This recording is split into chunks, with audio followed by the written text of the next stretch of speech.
இருக்கு. இனி வீட்லயே பானிபூரி செய்யலாம் எல்லாரும். ஆச்சி பானிபூரி கிட். சம்மர் வந்தாச்சு. What's your plan for this holiday? எங்க கிட்ட விட்டுருங்க, நாங்க பாத்துக்கிறோம். GT Holidays. GT Holidays, South India's #1 travel brand. China ஏன் பாகிஸ்தானை பேக்கப் பண்ணுது, சைனா ஏன் பாகிஸ்தானுக்கு உறுதுணையாக நிற்கணும் அப்படின்னா, அவங்க நம்ம இந்தியாவோட எதிரி, அதனால அவங்க கூட நிற்கிறாங்க அப்படிங்கிறது தான் எல்லாரோடைய ஒரு ஃபர்ஸ்ட் எடுத்தோன்னு அவங்களோட ஒப்பீனியன். அவ்வளோதான். ஆனால் இதை இப்போ இந்தியாவுக்கு எதிரி அப்படிங்கிறத தாண்டி வேற என்னென்ன காரணங்கள் இருக்கு? ஏன்னா நீங்க இந்தியாவை கருதுனீங்கன்னா இந்திய பெருங்கடல்ல ஸ்ட்ராட்டஜிக் டெப்த், இந்த பக்கம் லட்சத்தீவு இருக்கு, இந்த பக்கம் அண்டமான் நிக்கோபார். நான் என்னோட பெரிய 2 ஐலாண்டுகள் இங்க இருக்கு, பிளஸ் என்னோட மெயின்லேண்ட் இங்க இருக்கு. நான் இந்திய பெருங்கடல நான் எப்படி மூவ் பண்ணாலும் எனக்கு தேவையான நிலப்பரப்புகள் அங்கங்க வச்சிருக்கேன் நான். ஆனா சைனாக்கு மே 10 நம்ம பண்ண அட்டாக் 1.5 மணி நேரத்தில் கிட்டத்தட்ட பாகிஸ்தான்ல 11 பேஸை வைப் அவுட் பண்ணிட்டோம். அவங்க யூஸ் பண்ணுற ஏர்கிராஃப்ட்ஸ்லேருந்து அப்புறம் அவங்க யூஸ் பண்ணுற டிஃபென்ஸ் சிஸ்டத்துலேருந்து நிறைய இடத்துல அவங்களுக்கு லோன் கொடுக்கறதுலேருந்து இது எந்த ஒரு மேக்ஸிமம் பாயிண்ட் வரைக்கும் சைனா அதை செய்யும்னு நினைக்கிறேன். சைனா இதை செய்து கொண்டே தான் இருப்பார்கள். காரணம் நிப்பாட்ட மாட்டாங்க. கிட்டத்தட்ட பாதி பாகிஸ்தான் பலூச்சிஸ்தான். எங்களின் வளங்களை சுரண்டுவதற்கு பாகிஸ்தானுக்கே உரிமை இல்லை அப்படின்னு நாங்கள் சொல்லிட்டு இருக்கும்போது சைனாக்கு நீங்க யார் உரிமை கொடுக்கறது? ஒரு காலத்துல சவுதி என்ன வேலை பார்த்துட்டு இருந்தாங்களோ, யூஎஸ் என்ன வேலை பார்த்துட்டு இருந்தாங்களோ, அந்த வேலையை பாகிஸ்தானை மெயின்டைன் பண்ற வேலையை, பொருளாதார ரீதியில் அவர்களை காப்பாற்றும் வேலையில் சைனா ஈடுபட்டு கொண்டிருந்தது. அதற்கு கிட்டத்தட்ட பாகிஸ்தான் ராணுவம் சைனாவின் கூலிப்படையாக மாறியது. இப்போ சைனாக்கு நடந்த லாஸ் யாருக்கு கெயின்? இந்தியாவுக்கு தான் கெயின். இப்போ சைனா கிட்ட இருந்து வாங்கக்கூடிய அதிகபட்ச நாடுகள் எங்க வருதுன்னா ஓஷியானியா அப்படின்வாங்க. இந்திய பெருங்கடல்ல இருக்கக்கூடிய நாடுகளும் ஆப்பிரிக்க நாடுகளும். அது நேற்றே நான் ஒரு செய்தி பார்த்தேன், பிரம்மோஸ் ஏவுகணை வாங்குவதற்கு கிட்டத்தட்ட 17 நாடுகள் லைன் கட்டிட்டு நிக்குது. எனக்கு இருக்கக்கூடிய ஒரே ஒரு கேள்வி, எதுவரை பாகிஸ்தானை சைனா பின்தொடரும்? எதுவரை அவர்கள் இது மாதிரி சப்போர்ட் கொடுத்துட்டு இருப்பாங்க? நேயர்களுக்கு அன்பு வணக்கம். இன்றைய சிறப்பு நேர்காணலில் நம்முடன் இணைந்திருக்கிறார் டிஃபென்ஸ் எக்ஸ்பர்ட் நிரஞ்சன் அவர்கள். சார் வணக்கம். ஜெயின் வணக்கம். வணக்கம் சார். ஜெய்ஹிந்த். ஆப்ரேஷன் சிந்தூருக்கு பிறகு நடக்கக்கூடிய நிறைய எஃபெக்ட்ஸ் பார்க்குறோம். மிக குறிப்பாக இந்த போரில், இந்த ஆப்ரேஷன் சிந்தூரில் சைனா பாகிஸ்தானுக்கு வழங்க ஆயுதங்கள், அது எல்லாமே குறிப்பாக அந்த ஏர் டிஃபென்ஸ் சிஸ்டம் HQ-9 ஆகட்டும், இது எல்லாமே எவ்வளவு சேதமாச்சு, அவங்களுடைய அந்த ஆயுத சந்தை அப்படிங்கிறதே அவங்களுடைய தரம்ங்கிறது எந்த அளவுக்கு இருக்குது அப்படின்னே ஒரு மிகப்பெரிய கேள்விக்குறி எழுந்திருக்கு அப்படிங்கிறத பார்க்குறோம். ஸோ இதில் நம்ம சைனாவை மையப்படுத்தி நகர்ந்தோம் அப்படின்னா, ஆப்ரேஷன் சிந்தூர்னால சைனாவுக்கு ஏற்பட்டிருக்கக்கூடிய அந்த பாதிப்புகள், அந்த பார்வை எப்படி இருக்கு? அடிப்படையாக பார்த்தோம்னா, புவிசார் அரசியலில் சைனாவோட ரோல் இந்த ஆப்ரேஷன் சிந்தூரில் அண்டர் கரண்ட், அதாவது மேலோட்டமாக இல்லாமல் கீழே, அதாவது உள்ளுக்குள்ளே நிறைய அவங்க வேலை பார்த்ததாகவும், நிறைய அவங்களோட நாட் ஓன்லி அவங்க டெக்னாலஜி கொடுத்தது ப்ளஸ் வெப்பன் கொடுத்தது இல்லாமல் ஆட்களையும் கொடுத்து உதவி செஞ்சுருக்காங்க பாகிஸ்தான். ஏன்னா அவங்களோட என்கிரிப்டட் டேட்டா, அவங்களோட அந்த HQ-9 அந்த சிஸ்டம் யூஸ் பண்ணுறதுக்கான டேட்டா, ப்ளஸ் சில J-10 ஏர்க்ராஃப்ட் யூஸ் பண்ணுறதுக்கு அந்த பைலட்டு தேவையான GPS டேட்டா எல்லாமே அது சைனாவோட சேட்டலைட்ஸோடு தான் லிங்க் ஆகிருக்கு. ஸோ அது ஒரு ஆஸ்பெக்ட், ஒரு க்ரூஷியல் ஆஸ்பெக்ட் நிறைய பேர் பார்க்க மாட்டேங்கிறாங்க, அதை கவனிக்க மாட்டேங்கிறாங்க. சைனாவோட சொந்த ஸ்ட்ராட்டஜிக் கம்பல்ஷன்ஸ், அவர்களுக்கான இருக்கக்கூடிய பூகோள ரீதியில் அவர்களுக்கு இருக்கக்கூடிய பெரும் பிரச்சனைகள் இந்த போரோட சம்பந்தம், இந்த போர் மாதிரி ஒரு சூழலோட சம்பந்தப்பட்டிருக்கு. இதில் பாகிஸ்தானுக்கு நம்மளுக்கு வெளிப்படையாக தெரியக்கூடிய ஸ்டேக்ஸ் எவ்வளோ இருக்கோ, அதாவது அவர்களுக்கு எவ்வளோ தேவை இருக்கோ, பன்மடங்கு தேவை சைனாக்கு இருக்குது. ஸோ அதை நம்ம புரிந்து கொள்வதில் கொஞ்சம் உன்னிப்பாக நம்ம வாட்ச் பண்ணோம்னா, இது ஒரு பெரிய கேம்னு சொல்லிட்டு, இது ஒரு பெரிய ஒரு விஷயம்னு சொல்லிட்டு நம்மளுக்கு புரிய வரும். அதை கொஞ்சம் நம்ம டெப்த்தாக போனோம்னா, வரலாறு சார்ந்து அந்த வரலாற்றிலிருந்து நாம் கற்றுக்கொண்ட பாடங்கள், சைனா கற்றுக்கொண்ட பாடங்கள், ஏன் சைனா பாகிஸ்தான் பக்கம் சாய வேண்டிய கட்டாயம் ஏற்பட்டது. இதில் புவிசார் அரசியல் என்ன ரோல் ப்ளே பண்ணுது, இந்த இந்திய பெருங்கடல் அது சைனாக்கு ஏன் ஒரு முக்கியமான இதுவாக இருக்குது, இதெல்லாம் நிறைய காம்ப்ளெக்ஸான விஷயங்கள் இதுக்குள்ளே அடங்கியிருக்கு சார். அதை பார்க்குறது தான் நம்மளுக்கு வந்து முக்கியமாக இருக்கும். ஸோ இதை வந்து வெறும் அரசியல் சார்ந்து இந்திய இராணுவம், சைனா இராணுவம், சைனா அரசு, இந்திய அரசு, பாகிஸ்தான் அரசுன்றதும் இராணுவன்றதும் என்னை பொறுத்த வரைக்கும் ஒன்று தான் நினைக்கிறேன் நான். அதனால் நான் இராணுவம்னே சொல்லிடுறேன், நான் அது அரசுன்னு சொல்லலை. இராணுவம், இந்திய அரசு, இந்திய இராணுவத்தோட செயல்பாடு, சைனா அரசு, சைனா இராணுவத்தோட செயல்பாடு, பாகிஸ்தான் இராணுவத்தோட செயல்பாடு, இது மூணுத்தையும் நம்ம வந்து மேலோட்டமாக பார்க்காம கொஞ்சம் அந்த வெங்காயத்தை உரிச்சு பார்க்குற மாதிரி லைட்டாக சில விஷயங்கள் பார்த்தா நம்மளுக்கு நிறைய விஷயங்கள் புரிய வரும்னு நினைக்கிறேன் சார். ஓகே, இதில் இப்போது வெளிப்படையாக சொல்லும்போது எல்லாரோடைய ஒரு ஃபஸ்ட்டு பார்வையாக ஒரு கிளீஷேவான ஒரு பார்வையாக என்ன இருக்குன்னா, சைனா வந்து ஏன் வந்து பாகிஸ்தானை பேக்கப் பண்ணுது, சைனா ஏன் வந்து பாகிஸ்தானுக்கு வந்து உறுதுணையாக நிற்கணும் அப்படின்னா, அவங்க வந்து நம்ம இந்தியாவுடைய எதிரி, அதனால அவங்க வந்து அவங்க கூட நிற்கிறாங்க அப்படிங்கிறது தான் எல்லாரோடைய ஒரு ஃபஸ்ட்டு எடுத்தோன்னே அவங்களோட ஒப்பீனியன். அவ்வளோதான். ஆனால் இதை இப்போ இந்தியா எதிரி அப்படிங்கிறத தாண்டி வேற என்னென்ன காரணங்கள் இருக்கு? குறிப்பா வந்து பாகிஸ்தானுக்கு வந்து நம்ம துணையா இருக்கணும். ஏன்னா எந்த நாடும் ஒரு எதிரி நாடு இருக்கு, அவங்களுக்கு இவங்க எதிரி, நம்ம அவங்களுக்கு எதிராக நிற்போம் அப்படிங்கிற இது மட்டும் நிற்க மாட்டாங்க. அதை தாண்டி நிறைய சைனாவோட ப்ராஜெக்ட்ஸும் வந்து அங்கே போயிட்டு இருக்கு. பாகிஸ்தான் ஏன் வந்து அவ்வளோ இன்ட்ரெஸ்டாக வந்து சைனா நினைக்குது? Simple reason sir. சைனாக்கு அவங்க பூகோளத்தை எடுத்து நீங்கள் பார்த்தீங்கன்னா, சைனா என்ற ஒரு நாடு 15 நாடுகள் கிட்ட அவங்க பார்டர் ஷேர் பண்ணுறாங்க. ஆனால் 20 நாடுகள் கிட்ட அவங்களுக்கு பிரச்சனை இருக்குது. சைனாக்கு இருக்க பெரிய வீக் பாயிண்ட்டே அவங்களோட அண்டர்பெல்லின்னு சொல்லக்கூடிய south China sea. South China சீயை சுற்றி இருக்கிற நாடுகள் என்னென்ன கொஞ்சம் பாருங்களேன். தாய்வான், இந்த பக்கம் இந்தோனேஷியா, அந்த பக்கம் பிலிப்பைன்ஸ், அந்த பக்கம் சவுத் கொரியா, அப்புறம் ஜப்பான். இந்த நாடுகள்லாம் யாரோட இராணுவ பலத்தை நம்பி இருக்கு, யாரோட இராணுவத்துக்கும் அவங்களுக்கும் ஒரு அதாவது ஒரு கோஆப்ரேஷன், ஒரு ஒப்பந்தம் இருக்குது, இராணுவ ஒப்பந்தம் இருக்குன்னு பார்த்தீங்கன்னா அது United States of America, US கூட. அதே சமயத்தில் சைனாவில் வந்து நீங்கள் அடிப்படையாக புரிஞ்சிக்க வேண்டியது, சைனா எண்ணெய் வளம் இல்லாத நாடு. ஆனால் சைனாவோட பொருளாதாரம் நம்ம மாதிரி சர்வீஸ் செக்டாரையும் சேர்த்து பேஸ் பண்ணல. சர்வீஸ் செக்டார்னா இந்தியாவில் வந்து ஐடி எல்லாமே இருக்குது. சைனாவில் ஐடி செக்டார் இல்லை. Production based economy. அவங்களுக்கு வந்து பொருட்களை உற்பத்தி பண்ண தான் அவங்களுக்கு வந்து பணம் ஈட்ட முடியும். அந்த production based economy energy consuming எக்கானமியாக இருக்கும். அவர்களுக்கு வந்து எரிபொருள் தேவை, மின்சாரம் தேவை. மின்சாரத்துக்கு எரிபொருள் தேவை, ஒன்று கோல் இல்லை எண்ணெய். சைனா ஃபுல்லாக அவங்க வந்து ரிஃபைனரிஸே எப்படி பண்ணியிருக்காங்கன்னா, ஆனால் ப்ளஸ் அவங்க சோலார்லேயும் ரொம்ப அட்வான்ஸாக இருக்காங்க இல்லையா? அட்வான்ஸாக இருக்காங்க, விண்ட் எனர்ஜிலையும் கொஞ்சம் அட்வான்ஸாக இருக்காங்க. பட் அது பத்தாது. அது அகுமெண்ட் பண்ண கூட வந்து அதோட இதை வந்து சேர்க்க முடியுமே தவிர்த்து, கையோடு கை சேர்க்க முடியுமே தவிர்த்து, அதுவே மிகப்பெரிய பலத்தை கொடுக்காது அவங்களுக்கு, அவங்களோட உற்பத்தி திறனில். ஸோ அவங்க அதுக்கு என்ன பண்ணணும்னா எண்ணெயை நம்பணும். அதுக்கு அவங்க நாட்டுக்குள்ளேயே டீபாட்ஸ் அப்படின்வாங்க, குட்டி குட்டி எண்ணெய் கிடங்குகளை அங்கங்கே நிறுவி வச்சுருக்காங்க. அது வந்து ஆனால் எண்ணெய் வரது எந்த ரூட்லன்னு பார்த்தீங்கன்னா, இந்த 5 டிகிரி அண்ட் 10 டிகிரி சேனல்னு சொல்லுவாங்க. நம்மளோட லக்ஷ்மதீப்புக்கும் அண்டமான் நிக்கோபாருக்கு நடுவில் அடங்கும் இது. இந்த சேனல் வழியாக தான் அவங்க எண்ணெய் எடுத்துகிட்டு வரணும். இந்த எண்ணெய் எடுத்துகிட்டு வந்து அதை மலாக்கா ஸ்ட்ரைட் மூலமாக உள்ளே நுழைஞ்சு, அதுக்கு பேரே மலாக்கா டைலமான்னு சொல்லுவாங்க. மலாக்கா வந்து நீங்கள் பார்த்தீங்கன்னா கரெக்டாக நம்மளோட அண்டமான் நிக்கோபார் அதை உத்து பார்க்குற மாதிரியே இருக்கும். ஸோ சைனாவோட எந்த கப்பல் அதை தாண்டி போதோ நம்ம என்னைக்கு வேணும்னாலும் அதை மறிக்கலாம், பிளாக்கேடுக்கு உட்படுத்தலாம். வி கேன் ஸ்டார்வ் சைனா அப்படின்னு சொல்கிற ஒரு கான்செப்ட் வந்து ஃப்ளோட் பண்ண. பட் வி வில் அது பண்ணுறோமோ பண்ண மாட்டோமோ, அது மாதிரி ஒரு சூழ்நிலை வருமானது அப்பாற்பட்ட பிரச்சனை. சைனாக்கு அந்த ஒரு பயம், நம்ம பண்ணாட்டியும் டியோகோ கார்சியாலேருந்து யூஎஸ் போய் அதை பண்ண முடியும்.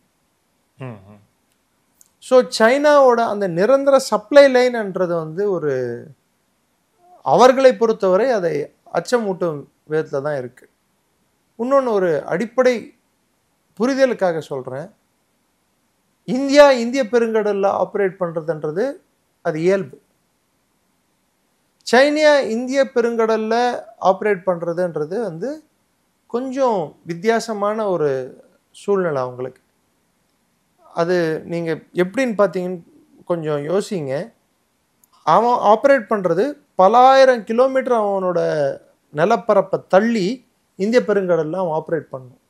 அது ஸ்ரீலங்காவில் இருக்கக்கூடிய ஹம்பந்தட்டா ஆகட்டும், இல்லை குவதர் ஆகட்டும், இல்லை சிட்டகாங் ஆகட்டும், இல்லை மியான்மரில் அவன் கட்டிகிட்டு இருக்க ப்ராஜெக்ட்ஸ் ஆகட்டும், எந்த ப்ராஜெக்டுகளுமே அவனோட நிலப்பரப்பிலிருந்து பல ஆயிரம் பாகிஸ்தான் குவதாரை மறந்துட்டேன், பல ஆயிரம் கிலோமீட்டர் தள்ளி அவன் கட்டிகிட்டு இருக்கான்.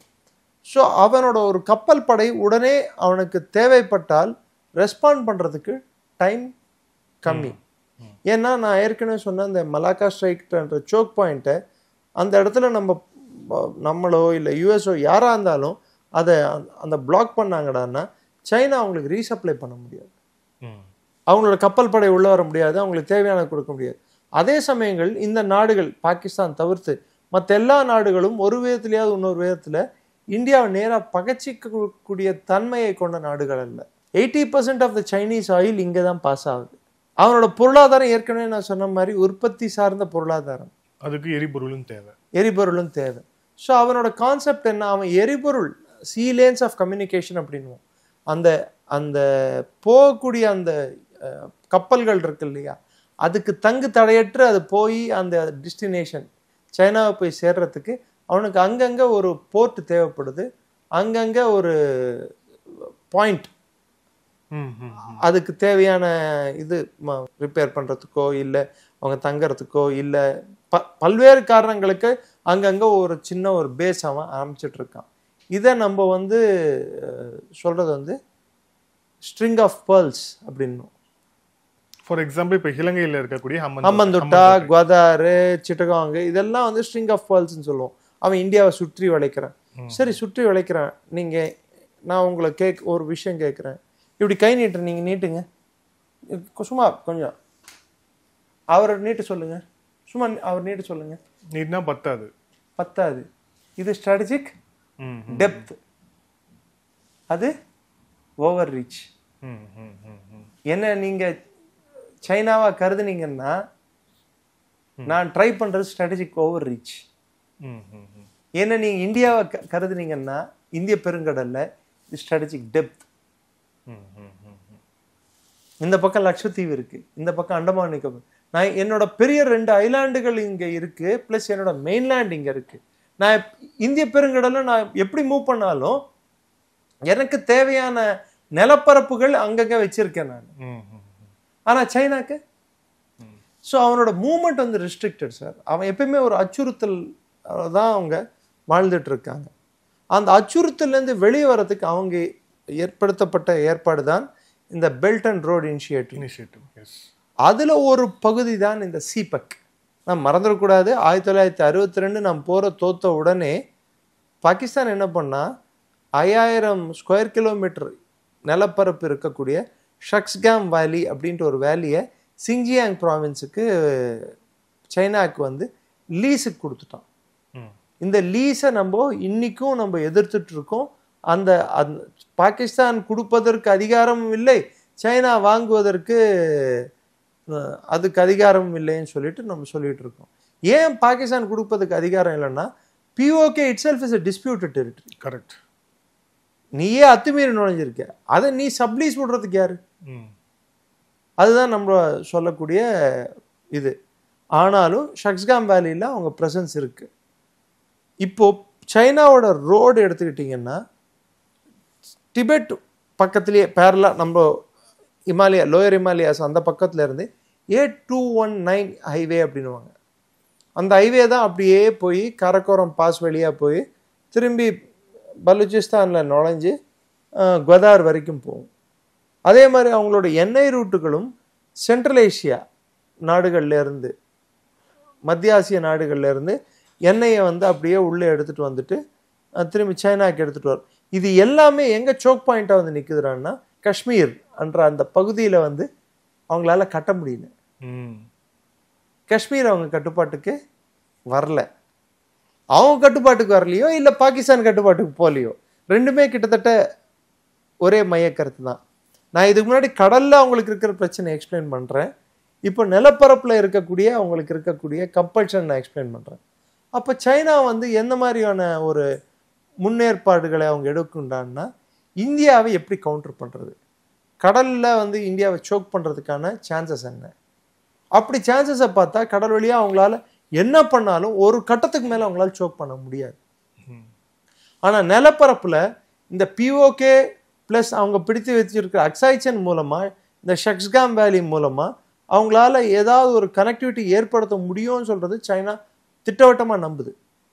அதற்கு இந்திய ராணுவத்தின் கட்டுப்பாட்டையும் இந்திய ராணுவத்தின் அந்த ஒரு அதிகாரத்தையும் அவர்கள் குறைக்க வேண்டும். இன்னும் சொல்ல போனா இந்தியா அதை இழக்க வேண்டும் என்பது ஒரு கண்ணோட்டமா இருந்துட்டு இருக்கு. இந்த பார்வையானது பாகிஸ்தானுக்கும் உண்டு, சைனாக்கும் உண்டு. ஸோ அந்த இடத்துல ரெண்டு பேரும் ஒரு புள்ளியில இணையறாங்க நம்மளுக்கு எதிராக. ஸோ அப்போ அவர்கள் செயல்பாடு எப்படி இருக்குன்னா, விரோதிக்கு விரோதி நண்பன், அந்த ஒரு கான்செப்ட்ல தான் பாகிஸ்தானை அவங்க ஆம் பண்ண ஆரம்பிக்கிறாங்க.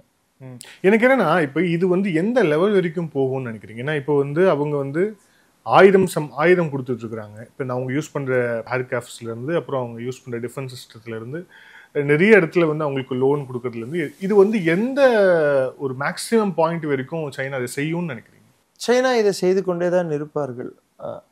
காரணம் நிப்பாட்ட மாட்டாங்க.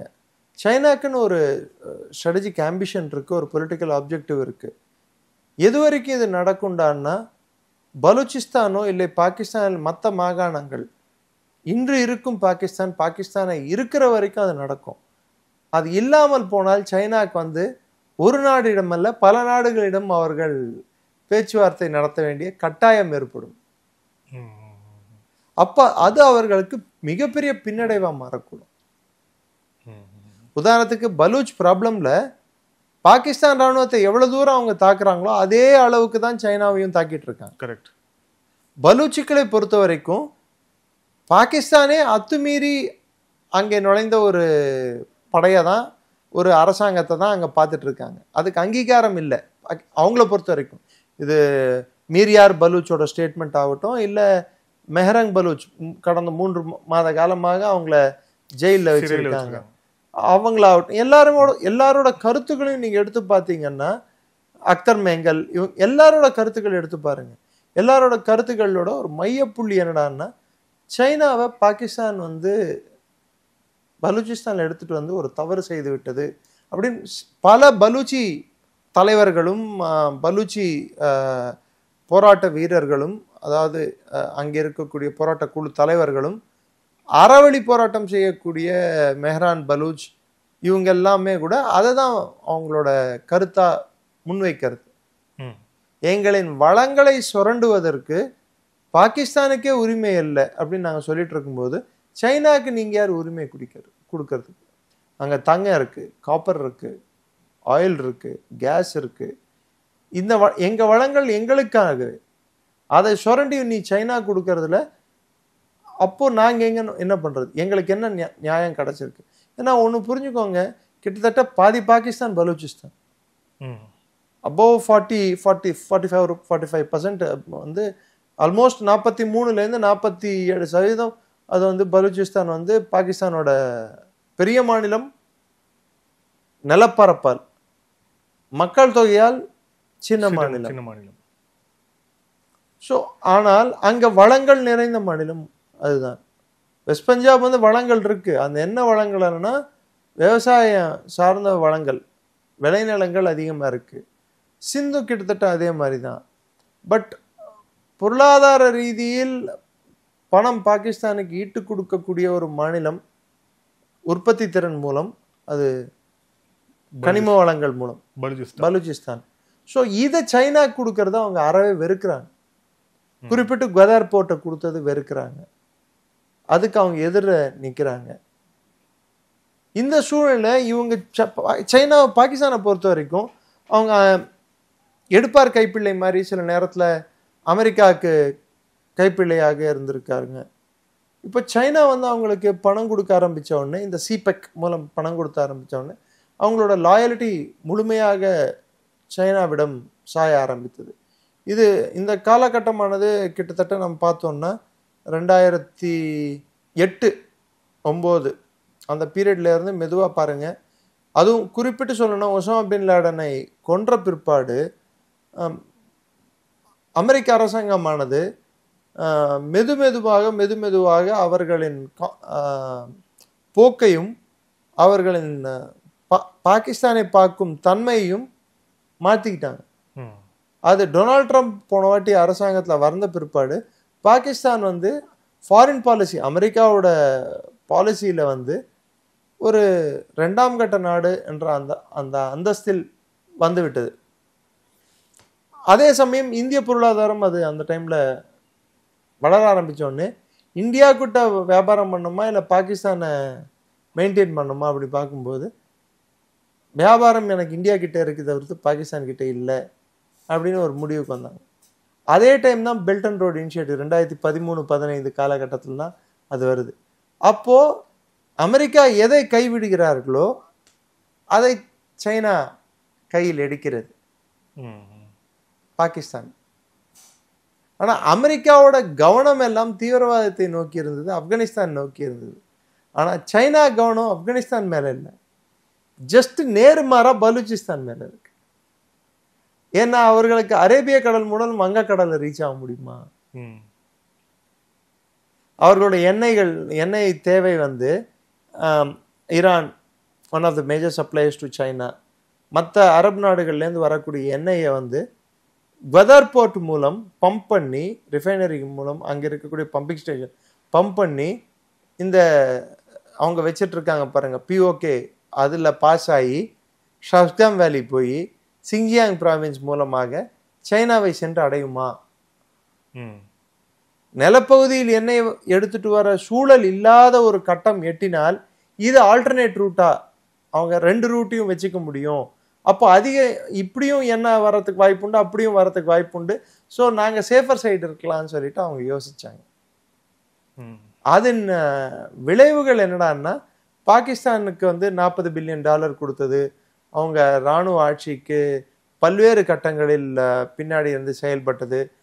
உலகம் அறிந்த, அதாவது உங்களுக்கும் எனக்கும் இல்லை உலகத்துக்கே தெரிந்த தீவிரவாதிகள் சிலது தீவிரவாத அமைப்புகளை யூஎன்ல டெசிக்னேட் பண்ண வந்தால் அதுக்கு முட்டுக்கட்டை இட்டது, இந்தியாவை நியூக்ளியர் சப்ளை குரூப்புக்குள்ளே வராமல் பார்த்துக்கிட்டது. இது மாதிரி பாகிஸ்தானின் சில தேவைகளை அவர்கள் பூர்த்தி செய்து கொண்டே இருந்தார்கள். எப்பெல்லாம் பாகிஸ்தானுக்கு பொருளாதார நெருக்கடி வருதோ அப்பையும் வந்து சைனா வந்து நேர்முகமாகவோ இல்லை மறைமுகமாகவோ அவர்களுக்கு பணம் கொடுத்து உதவியுள்ளது. ஒரு காலத்தில் சவுதி என்ன வேலை பார்த்துட்டு இருந்தாங்களோ, யூஎஸ் என்ன வேலை பார்த்துட்டு இருந்தாங்களோ, அந்த வேலையை பாகிஸ்தானை மெயின்டைன் பண்ணுற வேலையை, பொருளாதார ரீதியில் அவர்களை காப்பாற்றும் வேலையில் சைனா ஈடுபட்டு கொண்டிருந்தது. அதற்கு கிட்டத்தட்ட பாகிஸ்தான் இராணுவம் சைனாவின் கூலிப்படையாக மாறியது. இன்னொரு லாஜிக் படி பாருங்க, இந்தியாவை கட்டுப்படுத்துவதற்கு அவர்களுக்கு மிக முக்கியமான ஒரு நாடு தேவைப்பட்டது. அந்த அளவில் பார்த்தால் பங்களாதேஷ் அதை பண்ணுமா அப்படின்னு பார்த்தா முடியாது, ஸ்ரீலங்கா பண்ணுமான்னு பார்த்தா முடியாது, மால்டீவ்ஸ் அவுட் ஆஃப் கொஷின். ஆப்கானிஸ்தானுக்கு இந்தியாவுக்கும் ஒரு 100 கிலோமீட்டர் பார்டர் தான் இருக்கு. அதுவும் வந்து இப்போ பிஓகேல ஒட்டி இருக்கிறதுனால டைரெக்டாக நம்மளுக்கு அவங்களுக்கு பார்டர் இல்லை. நேபாளை வச்சு வேணும்னா பின்ன வச்சு அப்பப்போ குத்துற மாதிரி குத்தலாம் தவிர்த்து பெரிய பிரச்சனையை பண்ண முடியாது. பூட்டானை வச்சு இந்த டோக்லாம் மாதிரி ஒரு சம்பவத்தை ஏற்படுத்தலாம் தவிர்த்து பிரச்சனைகளை ஏற்படுத்த முடியாது. ஆனால் ஒரு அணு ஆயுத நாடு என்று அந்த ஒரு தன்மையுடைய ஒரு நாடு பாகிஸ்தான். அதை வச்சு அச்சுறுத்தல் ஊட்ட முடியுமா இந்தியாவுக்குன்னு பார்த்தீங்கன்னா டெஃபினட்டாக அதை பண்ண முடியும். பாகிஸ்தான் வந்து 90களில் அவங்க ஸ்ட்ராட்டஜியை லைட்டாக மாற்றுறாங்க. ஒரு தீவிரவாத செயல் பண்ண வேண்டியது, அதுக்கு இந்தியா பதிலடி கொடுக்கும்னு சொன்ன உடனே பாகிஸ்தான் சொல்றது என்னன்னு பார்த்தீங்கன்னா என்கிட்ட அணுகுண்டு இருக்கு. ஸோ அந்த வார்த்தை சொல்லும் போது இந்தியா வந்து எதிர் தாக்குதல் செய்யவோ இந்தியா பதிலடி கொடுக்கவோ அந்த கட்டத்தை எட்ட முடியாத சூழல் வரும். அந்த சூழல் வரும்போது இந்த தீவிரவாத செயல்கள் இந்தியாவில் நடப்பது, காஷ்மீர் மற்ற பகுதிகளில் நடக்கும் தீவிரவாத செயல்களால் இந்திய பொருளாதாரத்துக்கும் பாதிப்புண்டு. இது இன்னவே சைனாவுக்கு அட்வான்டேஜ் தானே. இங்கே ரீஜன் டெவலப் ஆகாமல் இருந்தால், எங்கள் பொருளாதாரம் வளர்ச்சி அடையாமல் இருந்தால் அது டைரெக்டாக யாருக்கு லாபம் தரக்கூடிய விஷயமா இருக்குன்னு பார்த்தீங்கன்னா சைனா. அதே மாதிரி நார்த் ஈஸ்டில் பிரச்சனைகளை பூதாகரமாக பெரிதாக்கினாலும் அதுக்கு டைரக்ட் அட்வான்டேஜ் சைனாக்கு தான். உதாரணத்துக்கு இன்றைக்கி இருக்கக்கூடிய காலடான் ப்ராஜெக்ட் அப்படின்னு இருக்குது. காலாதான் ப்ராஜெக்ட் பங்களாதேஷ் வழியாக தாய்லாந்து சென்று அந்த லாவோஸ் சென்று கம்போடியா இந்த நாடுகளை அடையுது நார்த் ஈஸ்டில் இருந்து. ஸோ அது ரோடு இனிஷியேட்டிவ். அந்த இதை மொத்தம் டெவலப் பண்ணோன்னா கிட்டத்தட்ட இது ஒரு border road initiative, belt and road initiative தான் இது. ஒரு இந்தியாவோட ஒரு பார்வையில் நாம் நம் வணிகத்தை வளர்ப்பதற்காக எடுத்துக்கொண்ட ஒரு முயற்சி. அந்த முயற்சி எடுத்துக்கொண்டால் நமது பொருட்களானது எங்கே வரைக்கும் போக முடியும்னா, இன்னைக்கு கடல் வழியாக நடந்துட்டு இருக்கிற வணிகம் நிலம் வழியாகவே நடக்க ஆரம்பிச்சிடும். இதால் அட்வான்டேஜ் யாருக்குன்னு பார்த்தீங்கன்னா இந்தியாவுக்கு. அது கவுண்டராக அவங்க டெவலப் பண்ணுற ஸ்ட்ராட்டஜி பங்களாதேஷை வச்சு நார்த் ஈஸ்டில் பிரச்சனைகளை அதில் ஒரு பகுதியாக தான் நீங்கள் மணிப்பூர் அதுக்குன்ட்டு மொத்தமே சைனா இன்வால்வ்டு, தவறுகள் நடக்கவில்லையான்னா அப்படி சொல்லாமல் பங்களாதேஷ் இன்வால்வ்டு, சைனாவும் இன்வால்வ்டு. ஊர் ரெண்டு பட்டா கூத்தாடிக்கு கொண்டாட்டம்னு சொல்லுவாங்க. அது மாதிரி நம் உள்நாட்டு பிரச்சனை கொஞ்சம் வளர்ந்தா அதுக்கு கொஞ்சம் எண்ணெயை விட்டு அதை கொழுந்து விட்டு எரிய வைப்பதில் டெஃபினட்டாக சைனா இன்ட்ரெஸ்ட் காட்டும். It is quite natural. அது அந்த சைட் பண்ணாங்க. இந்த சைட் பாகிஸ்தானுக்கு பல்வேறு காலகட்டங்களில் அவங்களுக்கு ஒரு காலகட்டத்தில் அமெரிக்க உபகரணங்கள் கிடைப்பது, போர்க்கருவிகள் உபகரணங்கள் கிடைப்பது பெரிய பிரச்சனையாக மாறிட்டு இருந்தது. பாகிஸ்தான் கிட்ட காசு இல்லை. ரெண்டாவது ஆப்கானிஸ்தான் மேலே அமெரிக்காவுக்கு இருந்த கான்சன்ட்ரேஷன் போயிடுச்சு.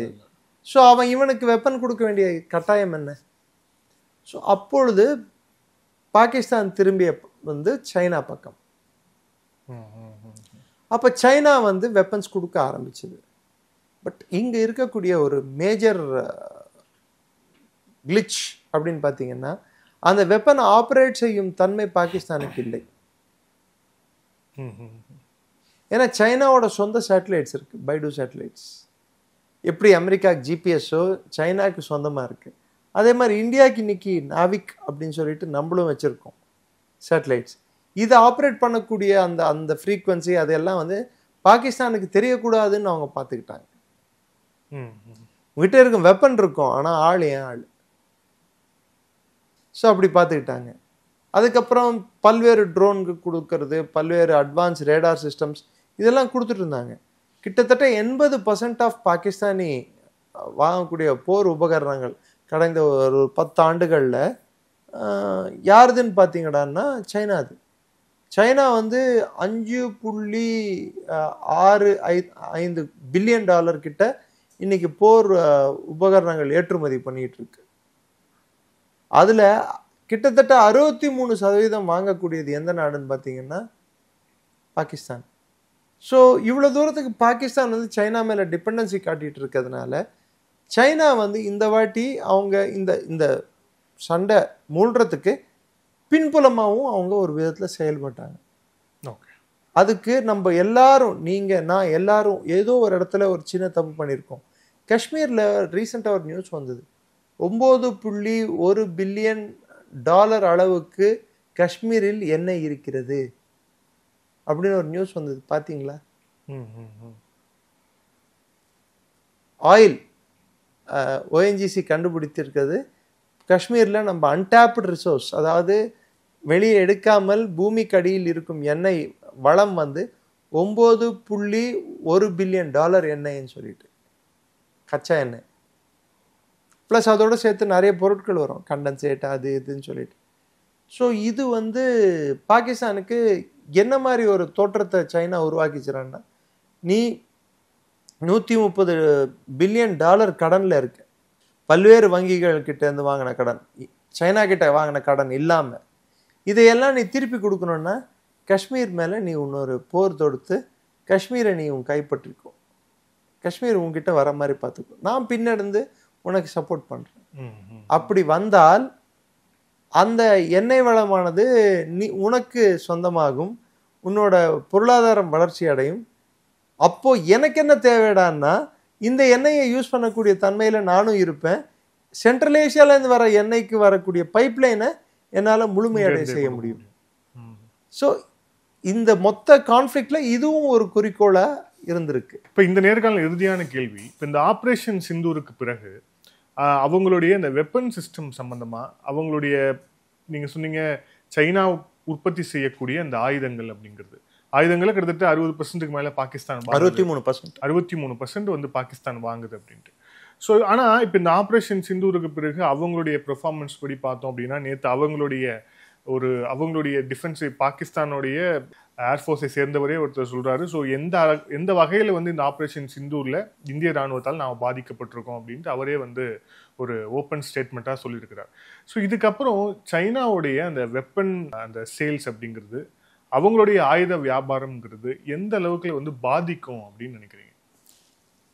நான் இது வரைக்கும் ஜியோ பொலிட்டிக்கல் கம்பல்ஷன் எல்லாம் சொன்னேன், அவங்க வெப்பன் கொடுத்தது சொன்னேன். ஏன் வந்து காஷ்மீர் அவங்களுக்கு இந்த சண்டையை உருவாக்குனாங்கன்னு சொன்னேன். ஸோ வெப்பன் கொடுத்துருக்காங்கன்னா ஒரு பர்பஸோட தான் கொடுத்துருப்பாங்க. பட் அன்ஃபார்ச்சுனேட்லி அவங்க கொடுத்த வெப்பனோட தரத்தை வந்து எந்த நாடுமே இது வரைக்கும் டெஸ்ட் பண்ணதில்லை. ஒன்று உதாரணம், 80களில் வந்து AIM 9 சைட்விண்ட் அப்படின்னு சொல்லிட்டு ஒரு மெசைல் இருக்கு. அந்த மெசைலானது சைனாவிடம் கிடைத்தது, அமெரிக்காவோட மெசைல் ஒரு கான்ஃப்ளிக்டில். அதை ரஷ்யா கிட்ட கொடுத்து K-13 மெசைல்னு சொல்லி மாற்றினாங்க. இன்னைக்கு சைனா ஃபயர் பண்ணியிருக்கிற மெசைல்ஸ், பல மெசைல்ஸ் இந்தியா நிலப்பரப்பில் வந்து விழுந்திருக்கு. சில மெசைல் டெட்டனேட்டே ஆகலை, வெடிக்கவே இல்லை, மெசைலாக அப்படியே விழுந்திருக்கு. ஏன்னா அதோட சிக்னல்ஸை நம்ம ஜாம் பண்ண முடிஞ்சுது. ஏன்னா எல்லா மெசைலுக்குமே வந்து அது ஒரு பிளேன் மாதிரி தான். அந்த பிளேனுக்குள்ள ஒரு எப்படி ஒரு பைலட் இருக்கானோ அது மாதிரி இந்த பிளேனுக்குள்ள வந்து அந்த மெசைல் ஜீரோயிங் அதுக்கன்ட்டு ஒரு சிஸ்டம் இருக்கும், கைடிங் சிஸ்டம். அந்த கைடிங் சிஸ்டம் நம்ம ஜாம் பண்ணிட்டாலே இலக்க போய் அடையாது, தொப்புன்னு கீழே விழுந்துடும். கரெக்ட். அப்படி விழுந்த மெசைலுக்கு நம்ம ரிகவர் பண்ணியிருக்கோம். இப்போ அதுக்குள்ள எவ்வளோ பேலோடு வச்சிருந்தாங்க, என்ன மாதிரியான அதோட ஃப்ரீக்வன்சி என்ன, அது எந்த டெக்னிக்கல் ஸ்பெசிஃபிகேஷனை ஃபாலோ பண்ணிச்சு, அது எப்படிப்பட்ட தொழில்நுட்பம், இதெல்லாம் நம்ம அசஸ் பண்ண ஆரம்பிப்போம். PL-15E அப்படின்னு சொல்லக்கூடிய மெசைல்களை பற்றி நான் பேசிட்டு இருக்கேன். கரெக்ட். இது இல்லாமல் அவங்க ரேடார்கள். இந்த சண்டையில் ஒரு கேம் சேஞ்சராக இருந்தது நம்மளோட எலக்ட்ரானிக் வார்ஃபேர். எலக்ட்ரானிக் வார்ஃபேர்ன்றது வந்து ஆக்டிவ் வார்ஃபேர் இல்லை, பேசிவ் வார்ஃபேர். நம்மை நோக்கி வரக்கூடிய எந்த ஒரு ஏவுகணை ஆகட்டும், இல்லை ஒரு மெசைல் ஆகட்டும், தான் ஏவுகணை, ஒரு பிளேன் ஆகட்டும், இன்னும் சொல்ல போனால் ஒரு ட்ரோன் ஆகட்டும், அதை வந்து ப்ரொஜெக்டைல், அது எல்லாமே ப்ரொஜெக்டைல் தான். இதை நோக்கி வர்றது எல்லாமே ப்ரொஜெக்டைல், எரியக்கூடிய எல்லா பொருட்களையும் ப்ரொஜெக்டைல் அப்படின்வோம். அதில் இது மாதிரியான பொருட்கள் எந்த டிஸ்டன்ஸில் வருது, அது எந்த இலக்கை நோக்கி வருது, ஒன்று. ரெண்டாவது, அதுக்குள்ளே இருக்கக்கூடிய சிஸ்டம் என்ன அப்படின்னு கண்டுபிடிச்சி அதை ஜாம் பண்ணுறது, அதோட சிக்னல்ஸை ஜாம் பண்ணுறது. பிளேன்ஸுக்கு ஜாம் பண்ணுறது கஷ்டம். அப்போ கூட அதுக்கு ரேடாரை வச்சு அவங்களோட ஃப்ரீக்வன்சியை கண்டுபிடிச்சி அதை தார்க்க முடியும், இல்லை டாக் ஃபைட்லேயே அதை தார்க்க முடியும். மெசைலை வந்து பல்வேறு எலக்ட்ரானிக் வார்ஃபேர் மாடியூல்ஸை வச்சு நம்ம தகர்த்துருக்கோம். Advance electronic warfare with AI integrated, அதை யூஸ் பண்ணியிருக்கோம். நம்மளோட ரேடாரை வந்து சைனாக்கு இருந்த இன்னொரு பின்னடைவு என்னடான்னா, பாகிஸ்தான் யூஸ் பண்ணது ஒன்று F-16 யூஸ் பண்ணது வந்து GPS, சைனா J சீரீஸில் யூஸ் பண்ணது எல்லாமே அவங்களோட சைனீஸ் ரேடார், இது சேட்டலைட், இது அந்த ஃப்ரீக்வன்சி. இந்த ரெண்டு ஃப்ரீக்வன்சியை வந்து நம்மளால ரீட் பண்ண முடியுது. ஆனால் நம்மளோட நேவிக் ஃப்ரீக்வன்சியை அவங்களால ரீட் பண்ண முடியல, பிரேக் பண்ண முடியல, கோடை பிரேக் பண்ண முடியல. கோடை பிரேக் பண்ணாதப்போ யாருக்கு அட்வான்டேஜ் இருக்குண்டான்னா, யாரை வந்து அவங்க கண்டுபிடிக்க முடியலையோ ஒரு கோடை பிரேக் பண்ணாதான் சார். கரெக்ட். இந்த கோடு இதை பிரேக் பண்ணி அந்த அல்காரிதம், அதுக்கன்ட்டு இருக்கக்கூடிய அல்காரிதம் பிரேக் பண்ணாதான் அடிக்க முடியும் டார்கெட்டை. அது அவங்களால இன்னும் தொழில்நுட்ப ரீதியில் நாம் என்ன செய்தோமோ அதை அவர்களால் பார்க்க முடியவில்லை. சிம்பிளா சொல்லிடுறேன். I don't want to make it too complex. அதனால சைனாவோட உபகரணங்களோட செயல்பாடுகள் கேள்விக்கு உண்டாக்கப்பட்டுள்ளன. குறிப்பிட்டு சொல்லணும்னா ஏவிக் செங்குடு சண்டை தொடங்கின 2வது நாள் அதோட ஷேர் வேல்யூ 9% போச்சு, இன்க்ரீஸ். அதே மாதிரி இன்னொன்று ஹோங்கடா அப்படின்னு சொல்லிட்டு ஜூசு ஹோங்கடா அப்படின்னு சொல்லிட்டு, இப்போ நீங்கள் சொல்றது எல்லாமே சைனாவுடைய ஆயுத கிடங்குகள் தயாரிப்பு நிறுவனங்கள் ஜூசு ஹோங்கடா அப்படின்னு சொல்லிட்டு, அதுவும் வந்து ஷேர் வேல்யூ 6.5 7% உயர்ந்தது. ஆனால் மே 10க்கு அப்புறம் மிகப்பெரிய சரிவை நோக்கி போய் கொண்டிருக்கு. சரிவு அவ்வளோ பெரிய சரிவு அவங்க ஃபேஸ் பண்ணிட்டு இருக்காங்க. 2 காரணங்கள் அதுக்கு. சைனா என்ன நினைச்சது, இந்த போர் வந்து ப்ரொட்ராக்டட் போரா இருக்கும், ஒரு 15 நாள் 20 நாள் இருக்கும். ஸோ அப்போ நம்ம கிட்ட நிறைய பொருள் வாங்குவாங்க. அதை நம்பி பொருள் வாங்குறாங்கன்னா அதோட மார்க்கெட் ஷேர் இன்க்ரீஸ் ஆகும், பணம் போடுவாங்க. ஆனால் அது அவங்களுக்கு புரியாத புதிர் என்னடான்னா, பாகிஸ்தான் கிட்ட பணம் இருந்தால் தானே வாங்குறதுக்கு. அட்லீஸ்ட் இன்டர்நேஷனல் கம்யூனிட்டியாவது நம்ம வெப்பனோட அதுல வேற இவங்க என்ன பண்ணாங்க, கால்குலேட்டடா உல்ஃப் வாரியர்ஸ் சில நியூஸை லீக் பண்ணாங்க. இந்தியாவோட ரஃபேல்களை 5 தகர்த்து விட்டோம், சூ பிளேன்களை 5, ஒன்னுத்துக்கும் ப்ரூஃப் அவங்களால இன்னி வரைக்கும் கொடுக்க முடியல, காட்ட முடியல. ஆனா தகர்த்துட்டோம், அதை தகர்த்துட்டோம், இதை தகர்த்துட்டோம். இன்னும் சொல்ல போனா பிரைம் மினிஸ்டர் பின்னாடி S-400 வச்சுக்கிட்டே அவரு ஆதம்பூர் பேஸ்ல பேசினார். எங்க தகர்த்தன்னு சொன்னாங்களோ அங்கேயே அது இருக்கு. ஸோ நம்மளால வந்து அவங்களால ஒன்றும் பண்ண முடியலன்றத உலகத்துக்கு நம்மளால ப்ரூவ் பண்ண முடிஞ்சது.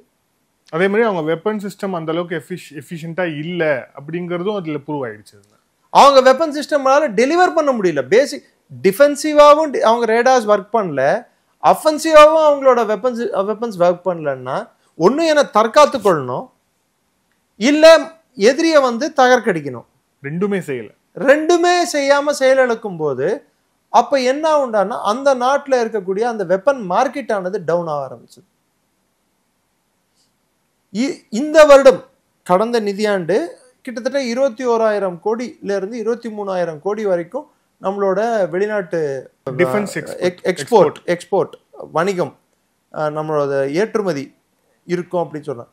அது கிட்டத்தட்ட $2.5 பில்லியன் தொட்டுரும். இப்போ சைனாக்கு நடந்த லாஸ் யாருக்கு கெயின்? இந்தியாவுக்கு தான் கெயின். இப்போ சைனா கிட்ட இருந்து வாங்கக்கூடிய அதிகபட்ச நாடுகள் எங்க வருதுன்னா ஓஷியானியா அப்படின்வாங்க, இந்திய பெருங்கடல்ல இருக்கக்கூடிய நாடுகளும் ஆப்பிரிக்க நாடுகளும். அது நேற்றே நான் ஒரு செய்தி பார்த்தேன், பிரம்மோஸ் ஏவுகணை வாங்குவதற்கு கிட்டத்தட்ட 17 நாடுகள் வந்து லைன் கட்டி நிக்கிறாங்க அப்படின்னு. கரெக்ட், சவுதி உட்பட. அதுல ஆனா அதுலயும் முதல் ரகம் கொடுப்பாங்களா 2வது ரகம் கொடுக்குவாங்களான்னு அது வந்து இட்ஸ் அ ஸ்டேட் சீக்ரெட், எனக்கு தெரியாது. உங்களுக்கு தெரிஞ்சாவும் சரி. எப்பவுமே எக்ஸ்போர்ட் குவாலிட்டி வேற, இங்க இருக்கிற குவாலிட்டி வேற. ஏன்னா அவனுக்கும் நம்ம குவாலிட்டியை கொடுத்துட்டோம்னு வச்சுக்கோங்க, அது நாளைக்கு நம்மளுக்கு ரிவர்ஸ் ஆகிறதுக்கு வாய்ப்பு உண்டு. ஸோ அது இப்போ இந்த ஆபரேஷன் சிந்தூருக்கு பிறகு அவங்களுடைய இந்த ஆயுத வியாபாரம் வந்து ஒரு பெரிய அடியை வந்து ஆயுத வியாபாரம் அடி வாங்கறது மாத்திரம் இல்லாம அவங்க கிரியேட் பண்ணாங்க பாருங்க ஒரு இமேஜ். அந்த உல்ஃப் வாரியர்ஸ்ன்னு சொல்லுவாங்க, அந்த டிப்ளமேட்டிக் வாரியர்ஸ். அவங்க சோஷியல் மீடியாவில் அவங்களுக்கு இருக்கிற ப்ரெசன்ஸ், அவங்க போட்டு விட்ட போஸ்ட்டுங்க, இந்திய பிளேனை அது பண்ணிட்டோம் இது பண்ணிட்டோம்னு சொல்லிட்டு அவங்க இதெல்லாம் வந்து அவங்களுக்கு பேக் ஃபயர் ஆயிருக்கு. நம்ம அதுக்கு கவுண்டரா நம்ம என்ன பண்ணோம், நம்ம இந்தியன் ஏர்ஃபோர்ஸும் நம்ம அந்த ப்ரீஃபிங் பார்த்தீங்கன்னா மெசைல் இன்டாக்டாக இருக்கிற மெசைல் பொம்மையை தூக்கி போட்டு விட்டு இதுதான் இவங்க மெசைலு பார்த்துக்கோ அப்படின்னு சொல்லி போட்டு காட்டணும். 2வது அவங்களோட பிளேன்ஸை வந்து நம்ம தகர்த்தது பைலட்டோட உயிரோட பிடிச்ச பைலட்டுங்க இருக்காங்க நம்ம கட்டுப்பாட்டில். அவங்க பிளேன் விழுந்ததுன்னு சொல்றது JF-17 கீழே விழுந்ததுன்றதை எல்லாரும் ஒத்துக்கிட்டாங்க. பல நாடுகள் JF-17 வாங்க முன்வந்த நாடுகள் இப்போ வேணான்னு சொல்றாங்க. மியான்மர் மாதிரி நாடுகள் JF-17 வந்து சுத்தமா தரையிறக்கிட்டாங்க. இது அவர்கள் பைலட்டுகளின் கையாலாகாதத்தனமா இல்ல பிளேனை வந்து ஆக்சுவல் பேட்டில் கண்டிஷன்ல டெஸ்ட் பண்ணாம விட்டதா? எல்லா வெப்பனுக்கும் வந்து டெக்னிக்கல் டெமான்ஸ்ட்ரேஷன் ஒன்று இருக்கும் சார். டெக்னிக்கல் டெமான்ஸ்ட்ரேஷன்ன்றது வந்து ஒரு ஒரு மாதிரி சூழல்ல ஒரு போர் மாதிரி ஒரு சூழல்ல இந்த பிளேன் எப்படி ஆப்ரேட் ஆகும்னு சொல்லி காட்டுறது. இப்போ நம்ம காரை பிரேக் செக் பண்றதுக்கு எல்லா கார் மேனுஃபேக்சரிங் கம்பெனிலையும் ட்ராக் போட்டு வச்சிருப்பாங்க பார்த்துருக்கீங்களா? பிரேக் கரெக்டாக பிடிக்குதா, அப்போ ஃபாஸ்ட்டாக அதுலேயே போட்டிருப்பான் எவ்வளோ கிலோமீட்டர் பர்ஃபார்மன்ஸ்ன்னா ஆன் ஐடியல் ரோட் கண்டிஷன் போட்டிருப்பான், சின்னதாக போட்டிருப்பான், நம்ம கண்ணு கூட தெரியாத அளவுக்கு. அது மாதிரி தான் எல்லா வெப்பனுமே வந்து ஐடியல் கண்டிஷனில் ஓகே, பட் உண்மையான போர் தருணத்தில் weapon to weapon, man to man எப்படி மேட்ச் ஆகுதுன்னு சொல்றதுல தான் அந்த எக்யூப்மெண்ட்டோட கேப்பபிலிட்டி வந்து உலகத்துக்கு தெரிய வரும். சோ இதுல அவங்க வந்து கம்ப்ளீட் லைவ் டெமான்ஸ்ட்ரேஷன் நம்ம பண்ணது. அவன் லைவா நம்மள அடிச்சான், நம்ம லைவா அவனை தாக்கணும், பாகிஸ்தானை தாக்கணும். So in fact Pakistan has indirectly expose the things in the Chinese armour. சைனாவின் அந்த ஒரு அந்த கவசத்தில், அவங்க போட்டிருந்த கவசத்தில் அவங்க பில்ட் பண்ண அந்த இமேஜில் ஒரு சின்ன ஒரு ஓட்டை, ஆனால் அது பெரிதாகக்கூடிய ஒரு பெரிய ஓட்டை. அது அவர்களோட வெப்பன் இண்டஸ்ட்ரிக்கே இது ஒரு அச்சுறுத்தலாக மாறக்கூடும். மூணாவது ஒரு முக்கியமான விஷயம், மே 10 நம்ம பண்ண அட்டாக் 1.5 மணி நேரத்தில் கிட்டத்தட்ட பாகிஸ்தானில் 11 பேஸை வந்து வைப் அவுட் பண்ணிட்டோம். அவர்களோட விமானங்களை தகர்த்தோம், எல்லாத்தையும் தகர்த்தோம். அப்போ அங்கே பெரும்பாலுமான ரேடார்கள் யாரோட ரேடார்கள்னு பார்த்தீங்கன்னா சைனா ரேடார். ஒரு ரேடார் கூட இன்டர்செப்ட் பண்ணாது சார், ஒரு ரேடார் கூட இன்டர்செப்ட் பண்ணாது. இத்தனைக்கும் ஒன்று பாருங்க, நம்ம கிட்ட இருக்கிற விமானங்கள், போர் விமானங்கள் பார்த்தீங்கன்னா மிர்ரேஜும் ரஃபேலும் மொத்தம்தான் பிரான்ஸ்லேருந்து வந்தது. சூ MiG-29 ரஷ்யா கிட்ட இருந்து வாங்கின விமானங்கள். இதுக்கும் அதுக்கும் இன்டிகிரேஷன் இல்லை சார், கம்யூனிகேஷன் இது சேம் இதில் இருக்காது. ஸோ இது தனியாக செயல்படும், இது ரெண்டும் ஒரு மாதிரி செயல்படும், இது ரெண்டும் ஒரு மாதிரி தன்மையில். இது இல்லாமல் LCA தேஜஸ் அது இந்தியாவிலேயே ஒரு. ஸோ விதவிதமான ஒரு விமானங்களை கொண்டு நம்மளால் வந்து செயல்பாடுகளை செய்ய முடிந்து அவர்களை தகர்த்தோம். ஆனால் அவர்கள் ஒரே ரக விமானங்களை நம்பி, JF-17 Block 1, Block 2, Block 3 நம்பி அவர்களால் என்ன சாதிக்க முடிந்தது? இது வந்து எல்லா உலகப்படை, இப்போ நீங்கள் நானும் டிஸ்கஸ் பண்ணுறதில்லை, இப்போது எல்லா உலக நாடுகளும் சைனா கிட்டேருந்து ஒரு பொருள் வாங்குவதற்கு முன் வந்த நாடுகள் இதை பற்றி பார்ப்பாங்கல்ல, படிப்பாங்கல்ல, பர்ஃபார்மன்ஸை பற்றி எவாலுவேட் பண்ணுவாங்கல்ல. இது எப்படி நடந்திருக்கு, இதனால் என்ன பயன், இது சரியா இருக்கா, சைனாக்கு வந்து உள்நோக்கம் என்ன, சைனா வந்து நிஜமாவே சொல்லக்கூடிய அளவுக்கு ஒரு வலிமையான ஒரு இராணுவ சக்தியா? முதல் கேள்வி. ரெண்டாவது கேள்வி உங்களுக்கு அடிப்படை கேள்வி வைக்கிறேன். ஓகே, இந்த போரானது பாகிஸ்தான் சைடு நடந்தது லைவ் டெமான்ஸ்ட்ரேஷன்ல. இப்போ சைனாக்கு ஒரு லைட்டா ஒரு அச்சுறுத்தல் இருக்குமா இருக்காதா? சவுத் டிபேட் ரீஜன்ல இந்தியா வந்து இதே S-400 இதே மாதிரி ஒரு அரண்களை அமைத்தால் பாகிஸ்தான் 2600 கிலோமீட்டருக்கு 3000 கிலோமீட்டர் பார்டரிலே ஒரு இடத்துல கூட அவங்களால மேஜரா இன்டர்செப்ட் பண்ணி ஒரு சிட்டியோ ஒரு டார்கெட்டையோ தூக்க முடியல. இந்த இதே காலகட்டத்தில் நம்ம இஸ்ரேல் கிட்ட இருந்து சில வெப்பன் சிஸ்டம்ஸை வாங்குறோம், கொலாபரேஷன்ல நம்ம உற்பத்தி பண்ணிட்டு இருக்கோம். ஸோ இப்போ இருக்க அரண்கள், நம்மளோட டிஃபென்சிவ் அரண்களோட கட்டமைப்பு அதிகமாச்சுன்னா அப்போ சைனாக்கு இது எப்படிப்பட்ட ஒரு பாதிப்பை உண்டாக்கும்ட்டு சைனா அசஸ் பண்ணுமா பண்ணாதா? கண்டிப்பா. சோ இது அவர்களுக்கே வந்து இப்போ ஆயுத வியாபாரம் பாதிக்கிறது அது ஒண்ணு. ரெண்டாவது அவங்க அச்சம். ஆமா, சொந்த பாதிப்பே இருக்கு, அச்சம்.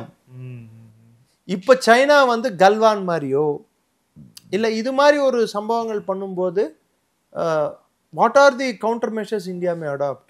இந்தியா கிட்ட இருக்கக்கூடிய பலம் என்ன, பலவீனம் என்ன, இந்தியா கிட்ட எந்த மாதிரியான டெக்னாலஜி இருக்கு? இது வந்து it is a technical superiority demonstration. நாம் ஒரு உபகரணங்களை ஒரு ஆயுதத்தை பண்ணுவதில் எவ்வளோ தேர்ச்சி அடைந்துள்ளோம், அது எந்த அளவுக்கு நம்மளால அதை நிரூபித்து காட்டியுள்ளோம் என்பது உலகத்துக்கு தெரியும். பண்ண லைவ்ல பார்த்துருக்காங்க உலகமே. இது யாரும் டினை பண்ணக்கூடிய ஒரு விஷயமா இல்லை. ஸோ அப்போ சைனாவை அதை டினை பண்ண முடியாது. ஏன் யுனைடெட் ஸ்டேட்ஸே இதை டினை பண்ண முடியல?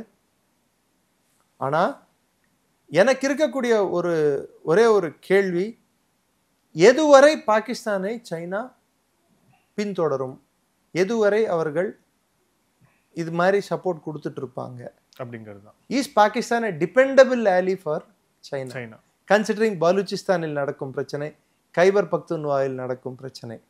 ரெண்டாவது, சைனாக்கு ரஷ்யா மேல என்ன மாதிரி இன்ஃப்ளூயன்ஸ் இருக்கு? ஏன்னா நம்ம ரஷ்யா கிட்டேருந்து உபகரணங்கள் வாங்கிட்டு இருக்கோம். இன்னும் 60% ஆஃப் நம்மளோட உபகரணங்கள் ரஷ்யாவோட கருவிகள், போர்க்கருவிகள். ஸோ சைனா வந்து ரஷ்யாவை இன்ஃப்ளூயன்ஸ் பண்ண முடியுமா? என்னை பொறுத்த வரைக்கும் அந்த கேள்விக்கு என் பர்சனல் ஒப்பீனியன் பதில் முடியாதுன்றதான் நான் நினைக்கிறேன். Okay okay. ஸோ ஒட்டுமொத்தமாக இதில் பார்த்தா இது அமெரிக்காவுக்கு நடந்த ஒரு பின்னடைவாக நம்ம பார்க்க முடியும். பாகிஸ்தானுக்கு முழு பின்னடைவு, அதில் உங்களுக்கோ எனக்கோ எந்த டவுட்டும் இருக்க முடியாது. அதை நம்ம நிறைய டிஸ்கஸ் பண்ணிட்டோம். இதில் சைனாவுக்கு என்ன பின்னடைவுகள் நடந்திருக்கிறது? ஸ்ட்ராட்டஜிக்கலி, ஜியோபொலிட்டிக்கலி, பூகோள ரீதியில், ஒரு வியூக ரீதியில், போர் வியூக ரீதியில் எந்த மாதிரியான பின்னடைவை சைனா சந்தித்துள்ளது? சைனா பாகிஸ்தானிடமிருந்து கற்க வேண்டிய பாடங்கள் என்ன? சைனா தங்களின் உற்பத்தி திறன், தங்கள் செய்து இருந்த ஆயுதங்கள் மேல் வைத்திருந்த நம்பிக்கை இப்போது எந்த அளவுக்கு பாதிக்கப்பட்டுள்ளது? இன்னைக்கு சைனால இருக்கக்கூடிய ராணுவ வீரர்களை இந்த எக்யூப்மெண்ட்டை கொடுத்தா அவன் என்ன யோசிப்பான் நீங்க சொல்லுங்க. சப்போஸ் அவனுக்கு விரோதி வந்து நம்ம கிட்ட இந்த எக்யூப்மெண்ட்டை வாங்கிட்டு போனா அவன் சைக்கு என்ன ஆகும்? இப்போ பிலிப்பைன்ஸ் இந்த ஆர்டர் கொடுத்துட்டு இருக்கான். ஆமா, பிலிப்பைன்ஸ், வியட்நாம். ஸோ அவங்க ஆர்டர் அவங்க எல்லாருக்குமே சைனாக்கு சண்டை இருக்கு. அப்போ சைனாவோட சைக்கு என்ன ஆகும்? ஸோ இந்த ஒரு சின்ன சண்டை மொத்த ஆசியாவோட நிலப்பரப்பையும், ஆசியாவோட பூகோள அரசியலும், இராணுவ வியாபாரத்தையும் சந்தையையும் மாற்றக்கூடிய தன்மை உள்ளது. இதுதான் இதுலேருந்து நம்ம தெரிந்து கொள்ள வேண்டிய பாடம்.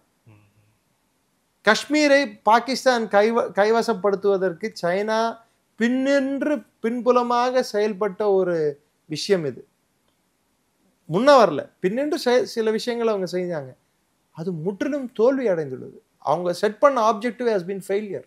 இன்னும் சொல்ல போனா பாகிஸ்தானுக்கு நடந்துள்ள பின்னடைவு சைனாக்கு மிகப்பெரிய பின்னடைவாக மாறும். ஆனால் we must be careful that இன்று பாகிஸ்தான் ஒரு தன்னிச்சையாக சில முடிவுகளை அட்லீஸ்ட் பேருக்காவது கொண்டிருக்கும் நிலை இருக்கு. நாளைக்கு டைரக்ட் சேட்டலைட்டாவே அது மாறக்கூடும். இப்பயே அவர்களோட சைனா ஆட்களை வைத்து சில உபகரணங்களை டர்க்கிஷ் ஆர்மியா இதை வச்சு பண்ணியிருக்காங்க, சைனீஸ் ஆர்மியை வச்சு பண்ணியிருக்காங்க. அது அப்படிப்பட்ட ஒரு கட்டம் எட்டிவிட்டால் நாளைக்கு சைனா கண்ணினங்க அவர்கள் சொடக்கு போட்டால் வேலை செய்யும் நிலையில் அப்போ பாகிஸ்தான் மாறினால் அப்போ ரெண்டு பக்கம் சைனா ஃப்ராண்ட் இருக்கிற மாதிரி நம்மளுக்கு அர்த்தம். பாகிஸ்தான் ஒரு ஃப்ராண்ட் வந்து லிட்டரலி இட் பிகம்ஸ் சைனாவோட எல்லை மாதிரி ஆயிடும். ஸோ அப்போ நம்ம ரெண்டு பக்கம் இருக்கக்கூடிய அச்சுறுத்தல்கள் அதிகமாக கூடும். தீவிரவாத தாக்குதல்கள் ஏற்படுவது வேண்டுமென்றால் நம்ம கம்மி பண்ணலாம். ஆனா சைனாவோட அந்த பின் பாயிண்ட் அட்டாக்ஸ், பின் பிரிக்ஸ் அப்படின்னு பாருங்க, இந்த கல்வான் மாதிரி இது மாதிரி ஸ்டாண்ட் ஆஃப்ஸ் வந்து அதிகரிக்கிறதுக்கான வாய்ப்புகள் காஷ்மீர் பகுதியில் இருக்கு. இது என்னோட பர்சனல் அசஸ்மெண்ட். நன்றி சார். பல்வேறு கேள்விகள் thank you sir. Thank you so much. Jai Hind. நன்றி. ஜெய்ஹிந்த் சார்.